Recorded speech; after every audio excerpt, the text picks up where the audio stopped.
এক গ্লাস ঠান্ডা শরবত আমাদের সারাদিনের ক্লান্তি মুছে শরীরকে চাঙ্গা করে তুলতে যথেষ্ট ভূমিকা রাখে। বেল তেমনই একটি ফল যা আমাদের ক্লান্তি দূর করতে অনেক সাহায্য করে। সেই প্রয়াস থেকেই এই রমজান এবং গরমে আপনাদের জন্য প্লাসি কুকিংয়ের আজকের পর্বে থাকছে 3 ধরনের মজাদার ও সুস্বাদু বেলের শরবত। আসসালামু আলাইকুম ভিউয়ার্স, চলুন শুরু করি। এখানে আমি একটা পাকা বেল নিয়ে নিয়েছি। বেল থেকে এর ভেতরের অংশটাকে বের করে নিচ্ছি।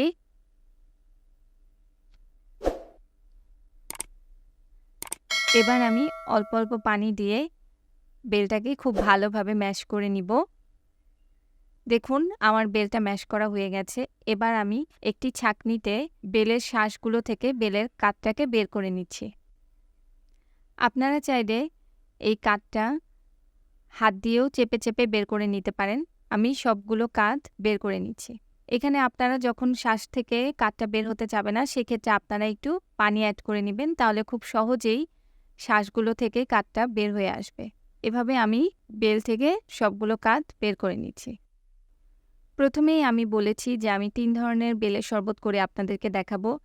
তাই প্রথমে আমি একটি গ্লাসে 3 টেবিল চামচ বেলের পেস্টটা নিয়ে নিচ্ছি।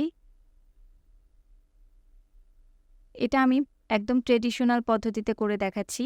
নিচ্ছি সামান্য একটু লবণ, খুবই সামান্য। চাইলে আপনারা এটা স্কিপও করতে পারেন, তবে দিলে ভালো লাগে খেতে। তারপর দিয়ে দিচ্ছি 1 টেবিল চামচ চিনি। চিনিটা আপনারা আপনাদের স্বাদ মতো দিবেন। আর দিয়ে দিচ্ছি 1 টুকরা লেবুর রস। এবার আমি এতে পানি অ্যাড করছি।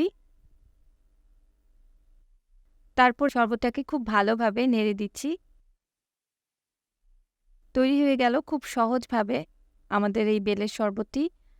আমি এখানে আরেকটা গ্লাস নিয়ে নিয়েছি। সেখানে আমি 3 টেবিল চামচ বেলের পেস্টটা দিয়ে দিচ্ছি। তারপর দিয়ে দিচ্ছি 1 টেবিল চামচ গুঁড়া দুধ। দিয়ে দিচ্ছি সামান্য একটু লবণ।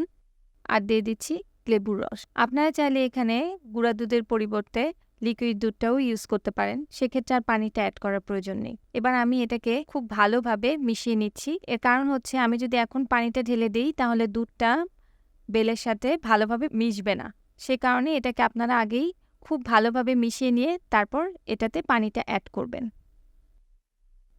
আমি চিনিটা দিতে ভুলে গিয়েছিলাম, তাই এখানে আমি 1 টেবিল চামচ চিনি অ্যাড করছি। তারপর আবারও এটাকে একটু ভালোভাবে মিশিয়ে নিচ্ছি। এবার আমি এতে পানিটা অ্যাড করে দিচ্ছি। এবার দেখুন খুব সহজেই কিন্তু পানির সাথে বেলের কাঠটা খুব সহজেই সুন্দরভাবে মিশে গেছে। হয়ে গেল আমার দ্বিতীয় পদ্ধতিতে বেলের শরবত।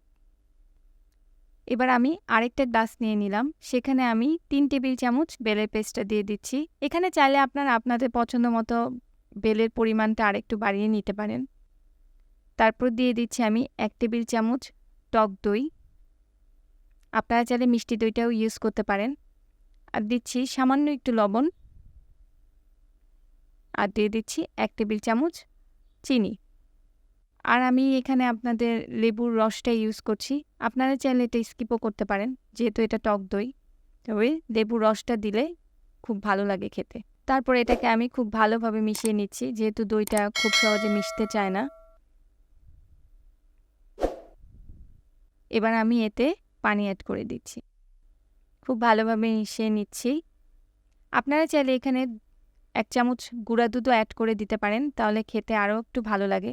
লাচ্ছি লাচ্ছি একটা ফ্লেভার আসে। হয়ে গেল আমার তৃতীয় পদ্ধতিতে বেলের শরবত তৈরি হয়ে গেল আমার 3 রকমের বেলের শরবত, যা এই রমজান এবং গরমে আমাদেরকে খুব সাহায্য করবে। জন্ডিস, যক্ষ্মা, উচ্চ রক্তচাপ, কোষ্ঠকাঠিন্যের মতো রোগের ক্ষেত্রে বেল বেশ উপকার করে থাকে। এছাড়া পুষ্টিবিদদের মতে নিয়মিত বেল খেলে ব্রণ ক্যান্সার হওয়ার আশঙ্কাও কমে আসে।